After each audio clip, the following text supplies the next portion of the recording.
자, 안녕하십니까. 오늘은 식품화학 제39강 기출문제 풀이를 하도록 하겠습니다. 페이지 362쪽을 펴보시면 제2회 식품산업기사 기출문제 나와 있죠. 자, 봅시다. 1번 감귤류 겉껍질에 백색 부위를 취한 비커에 이 물질이 잠길 정도로 메탄올을 가하여 색소 기억을 추출하였다. 그 다음에 이 색소 용액을 또 다른 비커에 취하고 1% 염화 제이철 메탄올 용액을 수방울 가하고 그 색의 변화를 확인했다. 자, 기억은 무슨 색소이며 니은은 어떤 색인가 했을 때, 이거와 관련된 내용은 페이지 259쪽에 있습니다. 자, 있을 때 기억에 대한 색소는 플라보노이드 색소죠. 그 다음에 이때 색깔은 흑갈색이 됩니다. 그래서 1번의 답은 3번이고, 여러분 페이지 259쪽으로 한번 참조해 보겠습니다. 페이지 259쪽을 보시면은 플라보노이드계 색소가 나와 있죠. 그 다음에 디귿을 보시면 pH에 의한 변화는 산에는 안정하지만 알칼리에서는 불안정하다. 산에는 그냥 그 색깔이 안정하기 때문에 발현이 되지만 알칼리에서는 불안정하기 때문에 색깔이 변색이 되죠. 그 다음 니을에 여기 나와 있죠. 보통 금속이온에 의한 변화인데 플라보노이드하고 구리이온과 철이온, 불용성 흑갈색 복합체를 형성합니다. 흑갈색의 복합체다. 그 다음에 2번에 플라보노이드계 색소는 밀가루 같은 경우는 트리틴, 그 다음에 대두는 다이진, 양파는 커서틴, 그 다음에 옥수수는 아피제닌, 그 다음에 감귤류는 헤스페리딘, 그 다음에 메밀에는 루틴이라는 것이 있습니다. 그래서 이런 것들을 한번 살펴보시면 되고, 특징 같은 경우 산에 안정하고 알칼리에 불안정하다는 건 나와 있죠. 여러분 반드시 우리가 확인하시고 참조하시기 바랍니다. 여러분, 그래서 1번의 답은 3번이 되겠습니다. 362쪽에 2번을 보시면 식물성 식품의 떫은 맛과 관계 있는 것은 탄닌이죠. 여러분, 탄닌 해가지고 우리가 답은 2번이 되겠습니다. 그 다음 3번 봅시다. 비타민 B1의 흡수를 돕는 마늘, 파 등에 들어있는 물질, 마늘, 파 등에 비타민 B1의 흡수를 돕는 물질은 알리신이죠. 매운맛 성분으로서 우리가 3번의 답은 1번이 되겠습니다. 4번 문제를 보시면 단백질의 열 변성에 영향을 주는 요인이 아닌 것을 했는데, 보통 열 변성에 영향을 주는 건 온도, 수분, 수소이온 농도에 따라서, 수소이온 농도에 따라서도 단백질이 변성이 될 수 있고, 단백질이 수소결합을 이루다 보니까는 온도가 높을 때 40도씨에서 50도씨 이상에서는 우리가 수소결합이 끊어지면서 변성이 되죠. 여러분, 전기 음성도는 아니죠. 전기 음성도는 단백질이 가지고 있는 전하를 띠는 특성을 이용해서 단백질을 분리하는 방법이죠. 분리하는 방법이기 때문에 4번의 답은 1번이고, 이거와 관련된 내용은 페이지 131쪽을 살펴보시면 되겠습니다. 131쪽 한번 살펴보겠습니다. 여러분,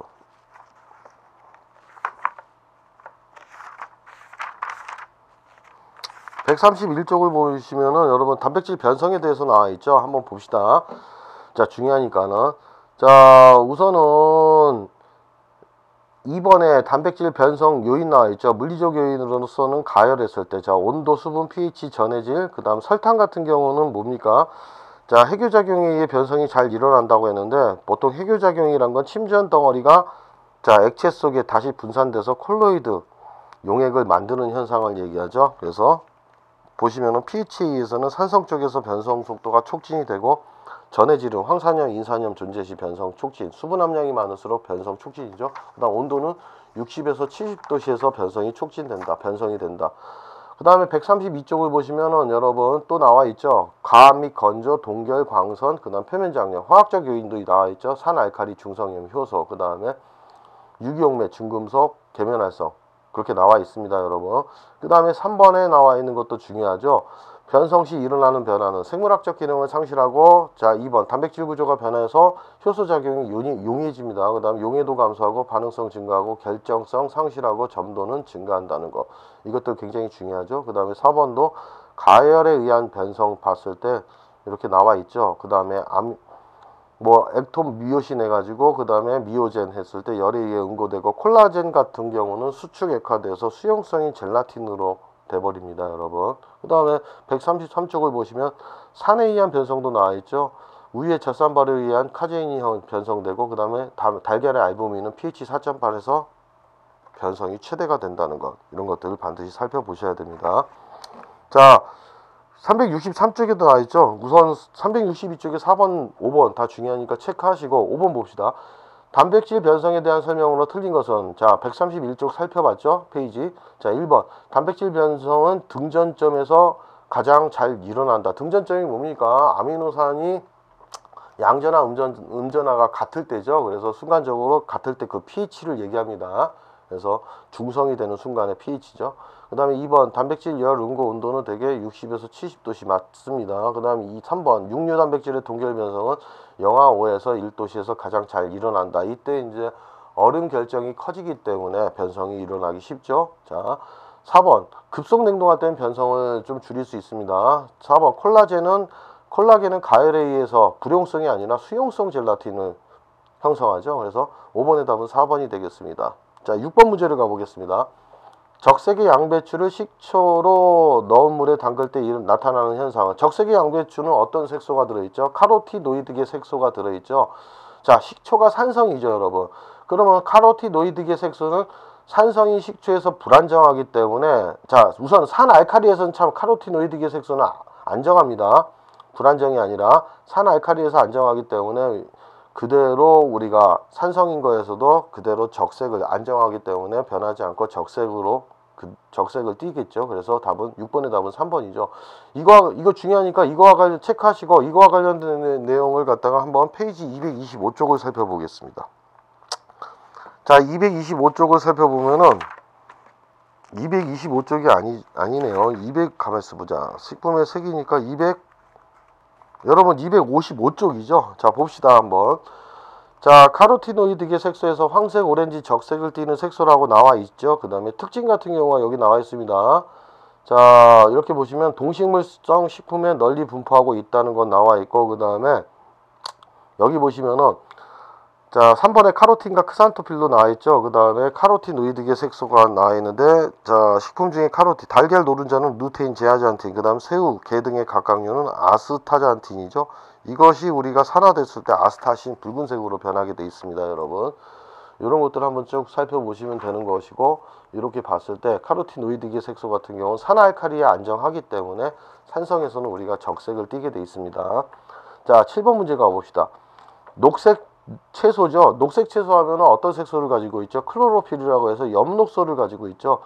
자 녹색 채소 등을 살짝 데칠 경우 그 녹색이 더욱 선명해지는 이유는 했는데 자 이 효소를 불활성화시키는 것이죠. 블런칭 방법이라고 볼 수 있는데 데치기에 의하여 식물 조직에 존재하는 클로로필라제가 활성화되었겠다. 클로로필라제가 활성화되었기 때문에 해가지고 7번의 답은 2번이 되겠습니다. 더욱 선명해지는 이유는 자 이거와 관련된 내용은 페이지 254쪽에 있죠. 254쪽을 한번 보시면은 자 여기 나와 있는 거 한번 살펴봅시다. 자 디귿에 나와 있죠. 클로로필 레이스에 의한 변화. 식물 조직의 파괴로 클로로필 레이스에 노출되면은 클로로필 라이드 해가지고 청록색을 생성한다. 그랬을 때 자 B에도 나와 있죠. 시금치를 데칠 때 우리가 클로로필 레이스가 활성화돼서 녹색을 띠게 돼 있습니다. 여러분 중요하죠. 그 다음에 금속과의 반응에서도 마찬가지로 구리철 아연은 엽록소의 마그네슘 이온과 치환돼서 우리가 안정화될 수 있다는 거고 이것이 이제 갈색으로 변하는 거는 이 마그네슘 이온이 수소 이온으로 치환됐을 때 갈색으로 변하죠. 그래서 이쪽 부분을 한번 살펴보시면 되겠습니다. 여러분 자 그 다음에 8번 문제 가봅시다. 자 8번 문제는 가시면은 K달법이라고 했죠. K달법에 의한 조단백질 정량에 사용되지 않는 시약은 했는데 보통 우리가 K달법이 뭡니까? 유기물의 전 질소를 정량하는 방법이죠. 그래서 우리가 K달법이라고도 얘기하는데 유기물의 전 질소를 정량 그러니까는 하는 방법으로서 우리가 여기서 살펴봤을 때는 자 조단백질의 정량에 사용되지 않는 시약은 했을 때 1번, 3번, 4번은 맞습니다. 자, 3번, 2번이죠. 2번이 아닙니다. 그래서 8번의 답은 2번이 되겠습니다. 자, 9번 문제를 가보시면은 수분 활성도에 대한 설명 중 틀린 것은 했죠. 자, 이거와 관련된 내용은 페이지 4쪽, 5쪽, 6쪽에 있습니다. 자, 9번 중요하니까 체크하시고 자, 1번 봅시다. 일반적으로 수분 활성도가 0.3 정도로 낮으면은 식품 내에 효소 반응은 거의 정지된다. 맞죠? 그 다음에 2번 일반적으로 수분 활성도가 0.85 이하이면은 미생물 중 세균의 생장은 거의 정지된다. 자 세균에 의해 증식은 자 수분 활성도가 0.85 이상일 때죠. 그 다음에 맞습니다. 3번 일반적으로 수분 활성도가 0.7 이상이면 비효소적 갈변 반응의 반응 속도는 감소하기 시작한다. 뭐 비효소적 갈변 반응하면 마일라드 반응하고 캐러메라 반응이 있죠. 그 중에서 이제 마일라드 반응이 감소하기 시작합니다. 그 다음에 4번 일반적으로 수분 활성도가 0.2 이하에서는 지질 산화의 반응 속도가 최저가 아니라 오히려 증가하죠.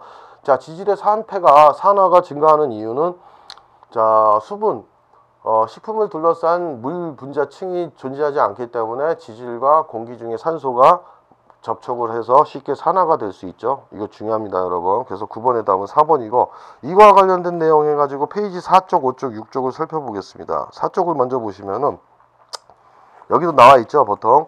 자, 식품 중에 수분 활성도 했는데 미생물이 번식할 수 있는 수분 활성도는 보통 세균은 0.9 이상, 그 다음에 효모는 0.88 이상, 보통 곰팡이 같은 경우는 0.8 이상, 그 다음에 내건성 곰팡이는 0.65, 65 이상이고 내삼투압 효모나 곰팡이는 0.6 이상입니다, 여러분.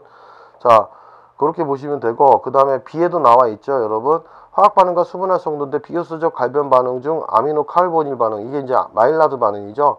자, 은 AW 수분 활성도가 0.6, 0.8 사이에서 최대가 된다. 맞습니다, 여러분. 그 다음에 이제 5쪽에 보시면은 여기 수분 함량 해가지고 나와 있는 부분들 이렇게 단분자층 해가지고 보시면 되고, 6쪽에 여기 나와 있죠. 자, 수분 활성도가 2.5 이하일 때는 어떻습니까? 지질의 유지 산화가 더 증가합니다, 여러분. 그것들. 그 다음에 이제 수분 활성도가 보통 6에 7에서 이제 8 정도 됐을 때가 우리가 비효소적 갈변, 마일라드 반응도 우리가 증가하죠. 가장 높다고 볼 수 있습니다. 이렇게 반드시 살펴보시면 되고, 이 내용 중요하니까 반드시 체크해 주십시오. 자, 그 다음에 페이지 364쪽을 가보겠습니다. 특성 차이를 검사하는 관능 검사법 중 동시에 두 개의 시료를 제공하여 특성이 더 강한 것을 식별하도록 하는 것은 했는데, 자, 우리가 보통 관능 검사라는 것은 사람의 감각기관을 이용하는 것이죠. 사람의 감각기관에 의해서 품질을 평가하고 판정하는 검사를 얘기하는 것인데, 보통 이제 감각기관에 의한 검사는 뭐 이학 기계에 의한 측정과는 달리 상당히 개인차가 존재하기 때문에 사람에 의해서니까 그런 부분이죠. 그래서 관능 검사의 목적을 명확하게 하거나 적합한 패널을 선정해야 되는데, 자, 보시면은 우리가 관능검사 방법의 선택, 데이터, 뭐 통계적 해석 등에 의해서 신뢰도가 높은 결과를 얻어야 되죠. 그래서 관능검사 방법으로는 2점 식별 시험법이 있고, 그 다음에 2점 기호 시험법, 3점 식별 시험법, 그 다음에 순위법, 그 다음에 연대 비교법, 뭐 이렇게 있고, 평점정 이런 것들이 있습니다, 여러분. 자, 그 다음에 품질 특성이 복잡한 경우에는 뭐 SD법이라는 종류도 있는데, 여기서는 우리가 2점 비교법 해가지고 CL점 비교법이라고 여기 나와 있는데, 2점 비교법, 비교검사법이라고 보통 할 수 있죠. 그래서 10번의 답은 1번이 되겠습니다. 그래서 순위법이다, 평점법이다, 다시려 비교검사가 아니고, 자, 2점 비교검사법 해가지고 10번의 답은 1번이죠. CL이 아니고 2점이라고 해두시면 되겠습니다. 그 다음에 11번 문제 가보겠습니다. 전분지 식품을 볶거나 구울 때 일어나는 현상, 가열이 되는 것이죠, 여러분. 전분지 식품을 그냥 물을 첨가하지 않고 가열했을 때 일어날 수 있는 건 호정화 현상이죠, 덱스트린. 그래서 답은 2번이 되겠습니다. 자, 11번 중요하니까 체크하시고, 그 다음에 요거와 관련된 내용이 64쪽에 있으니까 64쪽을 한번 살펴보겠습니다. 페이지 64쪽을 보시면, 자, 호정화 현상이라고 나와 있죠, 여러분. 물을 가하지 않고 비교적 높은 온도에서 가열했을 때 가용성 전분을 거쳐 호정이 되는 현상이라고 나와 있죠, 덱스트린. 자, 그 다음에 이 특징은 뭡니까? 물의 용해가 잘 되고 점성은 약하다. 그죠? 그 다음에 4번에 뻥튀기, 팝콘, 미숫가루, 토스트 등이 있다. 자, 그리고 네모 박스에 있죠. 우리가 보통 알파 해가지고 호화 현상이라는 건 물리적 변화이지만 호정화 현상 같은 경우는 화학적 변화라고 볼 수 있습니다. 그래서 호화 전분부보다는 물에 녹기 쉽고 효소작용도 받기 쉽다는 것 반드시 알아두시면 되겠습니다. 자, 그 다음에 페이지 364쪽에 12번 문제를 들어가겠습니다. 분산계가 유탁질로 되어 있는 식품. 여기서 유탁질이라는 건 유중수적하죠. 그래서 보통 유탁질 했을 때,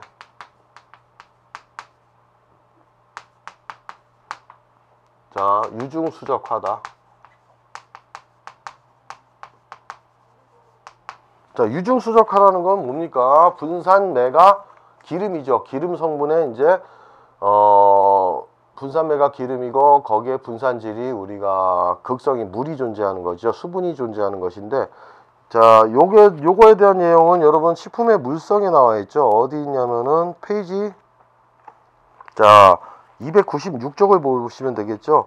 유중수적하에서 기름 중에 물이 분산되어 있는 상태는 유중수적형이라고 볼 수 있습니다. 그리고 버터나 마가린, 그럼 수중유적형 같은 경우는 뭐죠?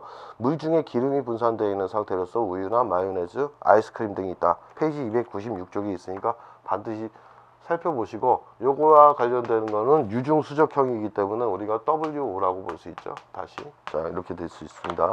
그러면은 분산계가 유탁질로 되어 있다. 유중수적화 되어 있는 거, 분산매, 버터죠, 여러분. 그래서 유중수적형 해가지고 버터나 마가린 해가지고 12번의 답은 3번이 되겠습니다. 나머지들은 수중유적형이라고 볼 수 있죠. 잼이나 맥주 같은 경우는. 자, 그 다음에 13번 문제 가보겠습니다. 아미노 카르보닐 했을 때 마일라드 반응이죠. 메일라드 반응인데 아미노 카르보닐 반응에 의해 생성되는 물질을 했는데, 자, 흑갈색으로 갈변 현상이 일어나는 것으로서 멜라노이딘이 생성되죠. 흑갈색인 거. 그래서 13번의 답은 4번이 되겠습니다. 요거 중요하니까 체크하시고, 우리 이거 관련된 메일라드 반응, 자, 페이지 280쪽을 한번 참조하겠습니다. 자, 페이지 280쪽을 보시면 메일라드 반응 나와 있죠. 굉장히 중요하죠. 아미노기와 카르보닐기가 단백질과 탄수화물이 존재했을 때 일어나는 반응입니다. 갈변 현상으로서. 자, 뭐라고 나와 있습니까? 거의 모든 식품에서 자연적으로 발생할 수 있다는 것이죠. 비효소적 갈변 현상으로서. 자, 1번 초기 단계는 질소 배당체. 배당체라는 건 당과 다른 화합물이죠. 그래서 당과 아미노기가 결합하는 거. 그 다음에 아마도리 전이 생성물이 형성되고, 그 다음에 중간 단계에서는 우리가 환원성 물질이 형성이 되죠. 카르보닐기 화합물이나 그 다음에 환원성 물질로서는 보통 오존이 생성되고, 최종 단계는 알코올 축합 반응이 일어나고 스트레커 반응, 이산화탄소나 하고 알데히드류가 생성되죠. 그 다음 마지막에 이제 멜라노이딘 색소 형성이 됩니다, 여러분. 네모 박스에도 나와 있는 것처럼. 그 다음에 그 280쪽에 2번에서 메일라드 반응에 영향을 주는 인자로 나와 있죠. 중요하죠. pH 3 이하에서는 갈변 촉진이 억제되고 오히려 pH가 증가할수록, 자, 갈변이 촉진됩니다. 그리고 온도는 올라갈수록 갈변이 촉진되죠. 수분 함량은 보통 10에서 15%에서 가장 갈변이 축전된다. 그러니까 수분 활성도는 보통 0.6에서 0.8입니다, 여러분. 그 다음에 나머지 금속, 철, 구리 이온에서도 갈변이 촉진된다는 것, 이런 것들을 보시면 되겠죠, 여러분. 자, 그 다음에 다시 한번 페이지 364쪽을 보시면은 13번은 중요하고 14번 문제 가봅시다. 전화당에 대한 설명 중 틀린 것은 했는데, 자, 우리가 전화당이라는 건 포도당과 과당이 동량으로 혼합되어 있는 거죠. 전화당은 선관성이 변화된 당이다. 맞습니다. 2번에. 3번에 전화당은 포도당과 과당의 동량 혼합물. 맞죠? 등량 1대1. 그 다음에 4번에 전화당은 설탕을 가수분해 하여 얻는다. 맞습니다, 여러분. 답은 1번이죠. 전화당은 환원력이 없다 했는데 환원력이 있습니다. 환원력이라는 건 뭐냐? 자신은 산화되고 대신 다른 물질을 환원시켜주는 능력이죠. 그래서 산화가 되기 때문에 다른 물질을 환원시켜줍니다. 14번의 답은 1번이고, 자, 이거와 관련된 내용은 페이지 30쪽에 있습니다. 페이지 30쪽을 보시면은, 자, 전화당 나와 있죠. 설탕의 수용액을 묽은 산이나 효소로 가수분해하면 포도당과 과당이 1대1 혼합물로 된다. 그 다음에 B번에 나와 있죠. 우선성이 설탕이 가수분해 되었을 때 자선성으로 변화하므로 설탕의 가수분해 반응을 전화라고 하며 생성된 포도당과 과당의 혼합물을 전화당이라 한다. 그리고 전화당의 감미는 설탕을 100으로 했을 때 설탕보다는 감미도가 높죠. 124 정도로. 설탕보다는 조금 더 감미도가 높다는 거 알아두셔야 되겠습니다. 그 다음에 이 밑에 네모 박스에도 당류의 감미도는 가당, 그 다음 전화당, 설탕, 포도당, 엿당, 젖당, 이거 반드시 외우셔야 됩니다, 여러분. 자, 이렇게 확인하시면 되고, 그 다음에 364쪽에 15번 문제를 가보겠습니다. 점탄성체가 가지는 성질이 아닌 것은 했는데, 자, 이거와 관련된 내용은 페이지 297쪽에 있죠. 예사성이나 겸점성, 신전성은 있습니다. 유화성이 아니죠. 유화성이라는 거는 성질이 다른 물질이 섞이는 현상인데, 자, 15번의 답은 2번이 되겠고, 자, 이거와 관련된 것 297쪽을 한번 살펴보겠습니다. 자, 예사성은 뭐라고 나와 있습니까? 우선 신전성을 보시면, 신전성은 국수 반죽처럼 길게 늘어지는 현상이고, 경점성은 뭐 식품의 점탄성을 나타내는 척도라고 돼 있죠. 예사성은 달걀 흰자에 젓가락을 넣어 당겨 올릴 때 딸려 올라가는 성질, 이런 것들을 얘기합니다, 여러분. 자, 이렇게 나와 있으니까 참조하시면 되고, 16번 문제를 가보겠습니다. 조리 또는 가공 시 효소에 의해 갈변을 일으키는 식품은 했는데, 이거와 관련된 내용은 페이지 278쪽에 있죠. 효소에 의해서 갈변을 일으키는 식품은 했는데 답은 1번 홍차죠. 자, 효소에 의한 갈변 현상 한번 페이지 278쪽을 참조해 보겠습니다. 자, 페이지 278쪽을 보시면 효소적 갈변 현상 해가지고 폴리페놀 레이스에 의한 갈변 나와 있죠, 여러분. 자, 이렇게 한번 쭉 살펴보시면 되고, 그 다음에 티로시네이스에 의한 갈변도 나와 있습니다. 여기를 한번 이렇게 참조하시면 되겠습니다. 바로 이제 이런 것들이 산화환원 효소에 의한 갈변이죠. 자, 그 다음에 페이지 365쪽 보겠습니다. 연유 중에 젓가락을 세워 회전시키면 연유가 젓가락을 따라 올라간다. 이게 법선 응집력, 수직으로, 법선이 보통 수직이죠. 수직으로 응집되는 응집력을 얘기하는데, 이런 성질은 뭐라고 하는가? 바이젠베르크 효과죠. 이와 관련된 내용은 페이지 297쪽에 있습니다. 그래서 17번의 답은 1번이 되겠습니다. 18번 문제는 공기 중에 산소에 의해 쉽게 산화되어 효력이 가장 빨리 상실되는 바이타민 종류는 바이타민 A죠. 자, 지용성 바이타민 해가지고 비타민 A입니다. 그래서 18번의 답은 1번이 되겠습니다. 19번 문제 가보겠습니다. 다음 중 칼슘의 생리작용이 아닌 것은 했는데, 자, 칼슘의 생리작용은 뼈의 구성 1번 맞죠? 2번 혈액 응고에도 관여하는 거 맞습니다. 4번 백혈구의 식균 작용도 맞죠? 조혈작용이 아니죠. 조혈작용이라는 거는 조혈세포들, 혈구세포들을 만드는 작용인데, 자, 이건 아니죠. 그래서 19번의 답은 3번이 되겠습니다. 이거와 관련된 내용은 페이지 157쪽에 있습니다, 여러분. 자, 살펴보시고 157쪽 한번 볼까요? 자, 여기 보시면 칼슘에 대한 건 나와 있죠, 여러분. 자, 효소를 활성화시켜 신경 흥분을 억제한다. 니은에는 근육 수축에 관여하고, 니은 칼슘 이온은 출혈 시 혈소판에서 트롬보플라스틴을 형성해서 혈액 응고를 촉진한다는 거 나와 있습니다. 그 다음에 바이타민 C 같은 경우는 칼슘의 체내 흡수를 증가시키고, 이런 부분들이 있으니까 한번 살펴보시면 되고, 그 중에서도 이응이죠. 칼슘과 인의 비율이 1대1일 때 칼슘의 흡수율이 가장 높다는 것 알아두셔야 됩니다, 여러분. 자, 그 다음에 이거의 결핍증으로서는 구루병, 자, 그 다음에 골연화증, 혈액 응고, 지장이 있죠. 그러니까 구루병이란 건 머리, 가슴, 이런 팔다리가 뼈의 기형, 변형이 돼가지고 말 그대로 성장 장애를 일으키는 병이라고 볼 수 있죠. 자, 페이지 365쪽 다시 보시면은 20번 문제죠. 유지의 발현점, 중요하니까 체크하십시오. 유지의 발현점에 영향을 미치는 인자가 아닌 것은 했는데, 자, 2번 유리지방산의 함량, 그 다음에 3번 노출된 유지의 표면적 영향 미치죠. 4번 외부에 들어간 미세한 입자상의 물질들, 외부 물질 혼입됐을 때 영향 미치고, 1번 용해도가 아니죠. 그래서 20번의 답은 1번이고, 자, 이거와 관련된 내용 페이지 183쪽을 살펴보겠습니다. 83쪽을 보시면 여러분, 자, 7번에 발현점 나와 있죠. 한번 봅시다. 자, 유지를 가열할 때 발현점이 뭡니까? 유지의 표면에서 푸른 연기가 발생할 수 있는 온도죠. 발생하는. 자, 발현점에 영향을 주는 요인들을 했을 때 유리지방산의 함량이 증가할수록 발현점은 낮아진다 나와 있죠. 그 다음에 기름의 표면적이 클수록 산소와의 접촉이 많아서 발현점 낮아지고, 이물질이 많을수록 발현점 낮아집니다. 그 다음에 사용 횟수가 많을수록 발현점 낮아지는 거. 발현점이 낮을수록 안 좋은 것이죠, 여러분. 그래서 유지 튀김류 같은 경우에 기름 사용 횟수가 많으면 발현점이 낮아지기 때문에 이제 그만큼 사용이 불가한 것이죠, 여러분. 자, 그 다음에 이제 페이지 366쪽을 살펴보겠습니다. 자, 1번 보시면 다음 중 식품의 수분 정량법이 아닌 것은 했는데, 수분 정량법 하면은 수분이죠, 보통. 그래서 검조감량법, 중류법, 그 다음에 카랄피셔법 맞습니다. 4번이죠. 자외선 사용법이 아닙니다. 그래서 1번의 답은 4번이 되겠고, 그 다음 2번 문제 봅시다. 식품의 조지방의 정량법은 했는데, 켈달법이다, 발실키법, 그 다음에 베트랜드법이 아니고, 그 다음에 우리가 쏙 헬레법 해가지고 답은 1번이 되겠습니다. 식품의 이제 조지방 정량법은, 자, 1번으로 보시면 되고, 잘 나오는 문제는 아닌데 여기에 이제 이런 부분이 나와 있죠. 그 다음에 3번 문제죠, 여러분.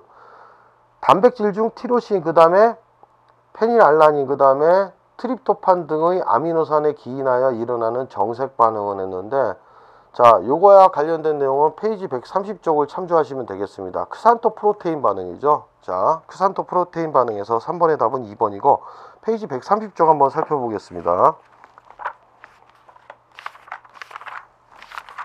130쪽을 보시면은 단백질 아미노산의 정색 반응 나왔죠. 뷰렛 반응 나와 있습니다, 여러분. 이랬을 때 적자색이 청자색으로 변하는 건데, 이때는 2개 이상의 펩티드 결합을 가진 화합물을 우리가 확인할 수 있는 것이죠. 크산토 프로테인 나와 있죠. 방향적 아미노산의 정색 반응 해가지고 백색, 침전, 가열, 황색, 그 다음에 밀론 반응, 호킹콜 반응, 그 다음에 니히드린 반응이 있습니다. 이렇게 한번 살펴보시면 되고, 자, 그 다음에 4번 문제 가보겠습니다.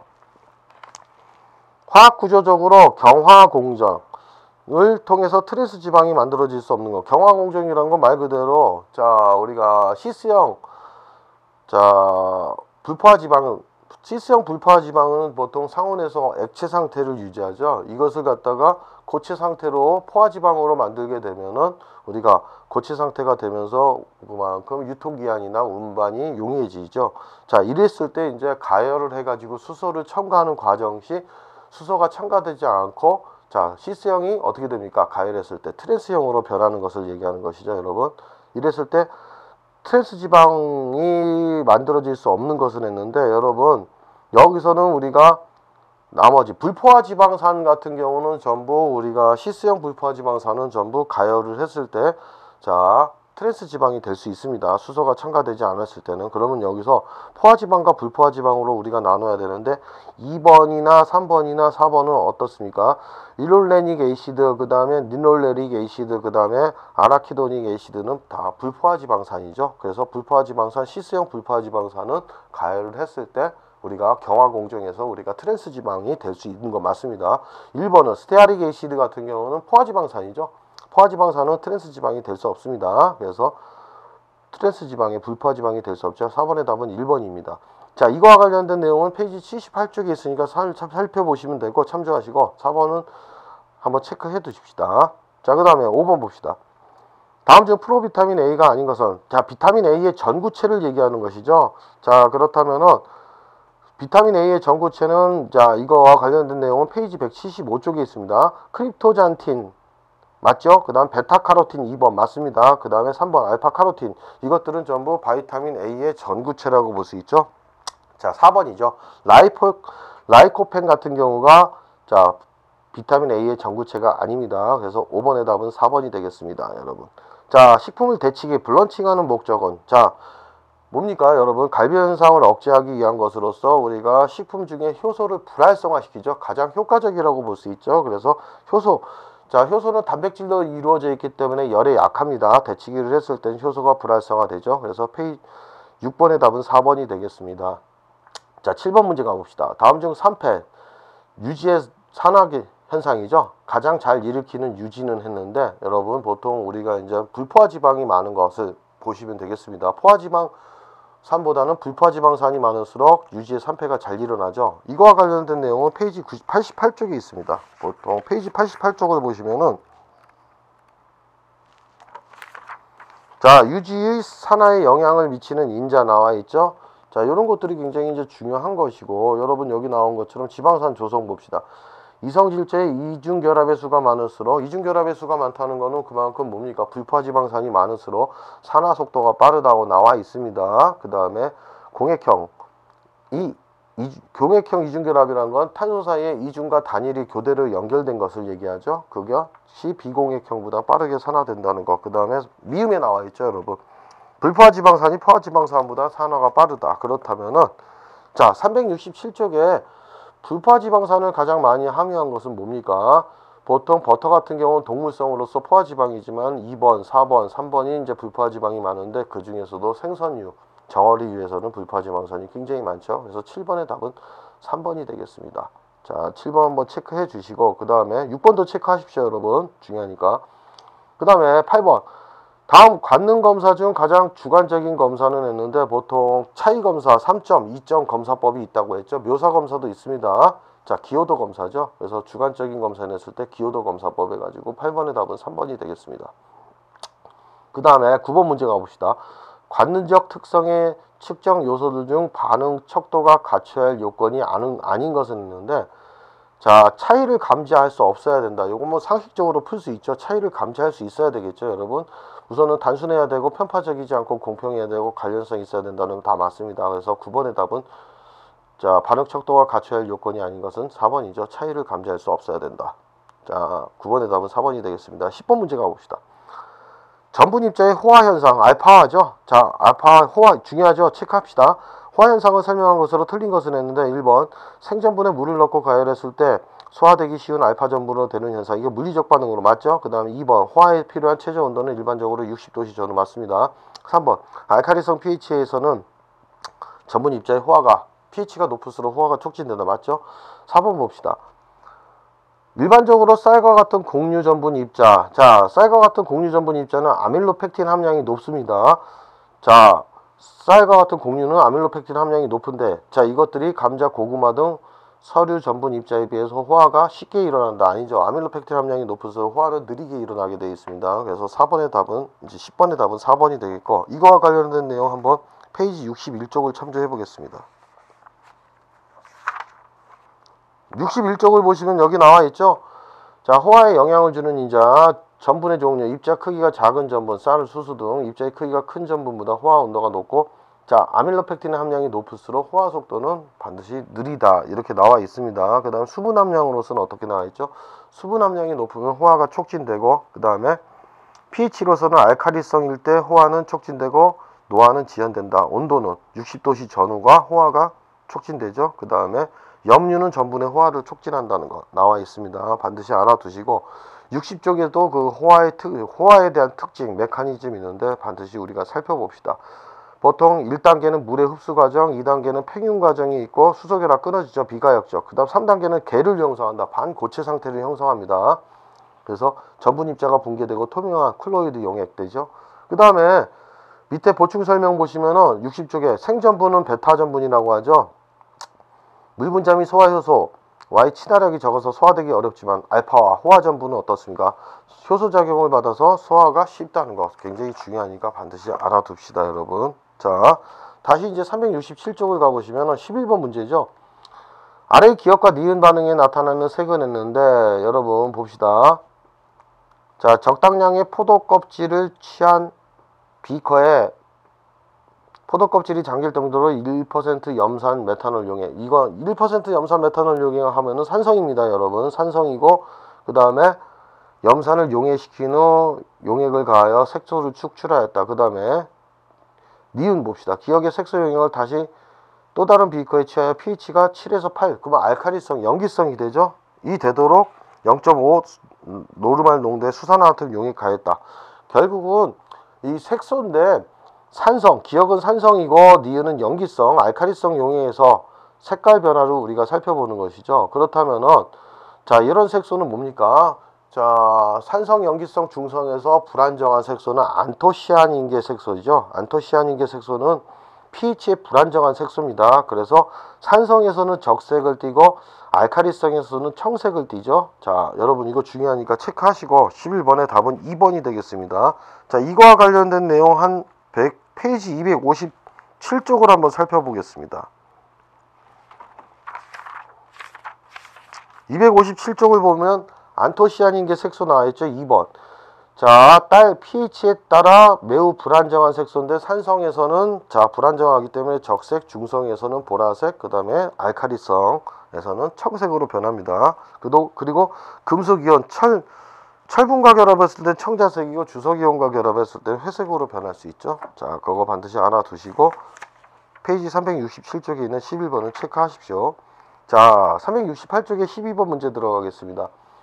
바이타민 중 항산화제로 작용하는 것은, 이거와 관련된 내용은 페이지 176쪽에 있습니다. 바이타민 E죠. 항산화제로 작용할 수 있는 거, 토코페롤이다 이런 것들 해가지고, 자, 12번의 답은 3번이 되겠습니다, 여러분. 자, 페이지 176쪽 한번 볼까요? 자, 바이타민 E 같은 경우가 있죠. 자, 보통 우리가 알파, 베타, 감마, 시, 자, 델타의 4종류가 있으며 알파 토코페롤이 활성도가 크다는 건 나와 있고, 자, 그 다음에 토코의 유도체로서 이런 부분 나와 있습니다. 바이타민 E 같은 경우가 우리가 항산화제로도 이용할 수 있죠. 자, 그렇게 알아두시면 되고, 그 다음에 13번 문제 가보겠습니다. 교질. 자, 콜로이드 용액 상태죠. 콜로이드 용액 교질의 성질이 아닌 것은 했는데, 콜로이드 상태의 성질은 반투성, 그러니까 반투과성 막은 통과하지 못하죠. 전투과성 막은 통과하지만 브라운 운동, 우리가 이제 콜로이드 입자가 비교적 크다 보니까 용매 분자들이, 분산매 분자들이 콜로이드 입자에 부딪히면서 불규칙적인 운동을 얘기하죠. 그 다음에 흡착성, 보통 입자가 크다 보니까 이 콜로이드에는 뭐 양이온, 음이온이 붙어서 양성 콜로이드, 음성 콜로이드로 나눌 수 있습니다. 자, 13번의 답은 4번이죠. 경점성이 아니죠. 자, 그 다음에 14번 문제. 다음 당류 중 베타형의 것이 단맛이 강한 것은 했는데, 2번, 3번, 4번은 오히려 알파형이 베타형보다 단맛이 강합니다. 감밀도가 높고. 자, 1번이죠. 자, 1번의 과당 같은 경우는 알파형보다는 베타형의 단맛이 강하다 해가지고 14번의 답은 1번 되겠습니다. 그 다음에 15번. 액체 속에 분산배가 액체죠. 그 다음에 분산질이 기체인 것. 그러니까 액체 속에 기체가 분산된 콜로이드 식품을 했는데, 분산배가 액체이고 분산질이 기체인 것은, 자, 보통 맥주죠. 거품 형성하는 거. 그러면 마요네즈와 우유는 1번, 3번에 있는 마요네즈와 우유는 분산질, 분산배가 전부 액체입니다. 액체 속에 액체가 분산되어 있는 것이죠. 여러분, 젤리 같은 경우는 어떻습니까? 분산매는 고체죠. 분산매는 고체인데 분산질이 액체 상태. 그래서 분산매 고체 상태에 그저 분산질이 액체가 분산되어 있다 해가지고. 자, 그래서 15번의 답은 2번이 되겠습니다. 자, 16번 봅시다. 16번 체크하시고 전분의 노화 현상에 관한 설명 중 옳은 것은 했는데, 자, 노화 현상은 뭡니까? 알파화된 전분을 실온에 두면은 베타화되는 현상, 이것이 노화 현상이죠. 자, 호화 현상의 반대입니다. 그래서 호화는 보통 알파화지만은 노화 현상은 베타화죠, 여러분. 그래서 16번의 답은 2번이고, 이거 중요하니까 체크하시고, 이거와 관련된 내용 페이지 62쪽을 살펴보겠습니다. 페이지 62쪽을 보면은, 자, 전분의 노화, 베타화 나와 있죠. 자, 뭐라고 나와 있습니까? 1번의 1번을 보시면 노화의 정의에서 1번 알파 전분을 실온에 장시간 방치할 때 굳어져 베타 전분으로 되돌아간다. 그 다음 4번 보시면 노화된 전분은 효소 작용을 받기 어려워 소화되기 어렵다고 나와 있죠. 그 다음에 3번에도 노화되면 입자는 다시 미셸 구조로 되돌아간다는 건 나와 있습니다. 그 다음에 전분의 종류로서는 옥수수, 밀, 이것들이 노화가 잘 되고 고구마, 감자는 노화가 잘 되지 않는다는 거. 그 다음에 니은을 보시면 아밀로펙틴은 가지가 많아. 이거 중요하죠. 입체장애를 받아 노화 속도가 느리다는 것. 그 다음에 온도는 60도씨 이상에서는 노화가 거의 일어나지 않고 오히려 2도씨에서 5도씨 냉장고 온도에서 노화가 가장 잘 일어난다는 것. 그 다음에 63쪽에 보시면은 수분 함량은 보통 30에서 60%일 때 노화가 가장 잘 되고, pH는 7 이상의 알칼리 용액에서는 노화가 잘 일어나지 않는다는 거. 이런 것들 중요하니까 다 참고하시고 반드시 체크해 두십시오. 자, 그럼 페이지 368쪽에 16번의 답은 2번이 되겠습니다. 나머지들은 다 틀렸죠, 여러분. 그 다음에 1번은 호화현상이죠. 16번의 1번은. 그 다음에 3번은 전분을 실온에 들었을 때 알파 전분은 베타가 되고 베타 전분은 알파 전분이 되는, 이거 틀렸습니다. 베타 전분이 알파 되는 현상은 아니죠.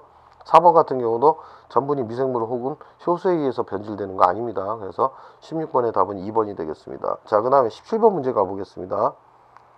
자, 효소와 그 작용 기질이 짝이 잘못된 것은 했는데, 여러분, 알파 아밀레이스나 베타 아밀레이스는 전분을 분해하는 효소 맞죠? 섬유소 같은 경우는 셀룰레이스입니다. 셀룰레이스 해가지고 CLLULASE 셀룰레이스죠. 그 다음에 트립신 맞죠? 그 다음에 라이페이스도 지방 맞습니다. 그러면은 17번의 답은 2번이죠. 베타 아밀레이스 같은 경우는 섬유소가 아닙니다. 전분을 분해하는 효소. 뭐 이거와 관련된 내용은 페이지 201쪽에도 있습니다. 페이지 201쪽을 보시면은 알파 아밀레이스, 베타 아밀레이스 있는데 요것을 한번 살펴보셔도 되고, 그 다음에 저기 그 뒤에서 이제 문제에서 나머지 그거는 좀 살펴보도록 하겠습니다. 아무튼 자, 그 다음에 369쪽을 보겠습니다. 18번 문제인데 지방산에 대한 설명 중 틀린 것은 했죠. 이거와 관련된 내용은 페이지 77쪽에 있습니다. 우선 보시면은 1번 분자 내에 이중결합을 갖고 있는 지방산은 불포화지방산 맞죠? 그 다음에 3번 불포화지방산은 탄소가 증가함에 따라서 녹는 점이 높아진다 맞습니다. 포화지방산은 자 높아진다 맞죠? 그 다음에 이거 중요하니까 체크하십시오. 그 다음에 4번 불포화지방산의 이중결합은 대부분 시스형 취하고 있다 맞죠? 2번이죠. 저급지방산은 비휘발성, 오히려 저급 지방산은 탄소수가 적기 때문에 휘발성이고 고급 지방산이 비휘발성입니다. 자, 이거와 관련된 내용은 페이지 77쪽에 있으니까 반드시 참조해 보시면 되고, 페이지 77쪽 한번 봅시다.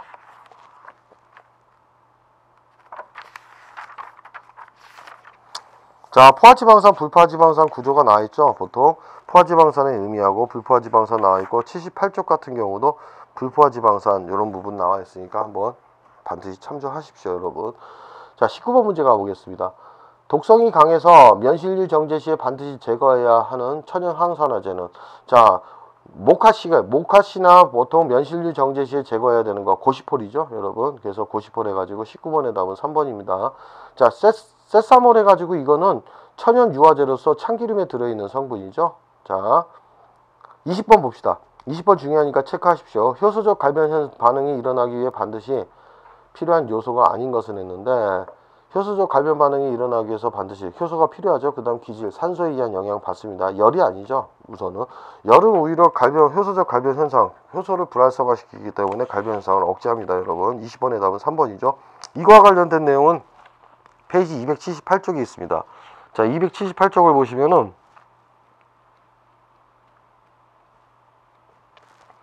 효소적 갈변 현상이 있고, 그 다음에 279쪽에는 효소적 갈변의 억제 방법이 있죠. 그래서 효소를 불활성화시키는 거, 불렌층, 가열하는 것이죠. 가장 효과적이죠. 온도는 영하 10도씨 이하에서 효소가 불활성화되는 거, pH 조절하는 거, pH 3 이하에서 활성을 상실하죠. 그 다음에 산소 제거제를 사용한다는 것은 보통 바이타민 C를 이용하죠. 환원제 역할을 하기 때문에 자신은 산화되고 다른 물질을 환원시켜 줍니다. 아스코르브산 같은 경우가. 그래서 비타민 C 같은 경우. 그 다음에 산소 제거를 하는 방법으로는 소금을 맹물에 침지시키는 것들, 이런 것들 나와 있고, 이 표도 나와 있으니까 반드시 참조하시기 바랍니다, 여러분. 자, 그래서 20번의 답은 3번이 되겠고, 자, 오늘 이 시간에 이렇게 해서 제 39강을 마치고, 다음 시간에는 마지막 남은 하나의 문제 40강을 들어가도록 하겠습니다.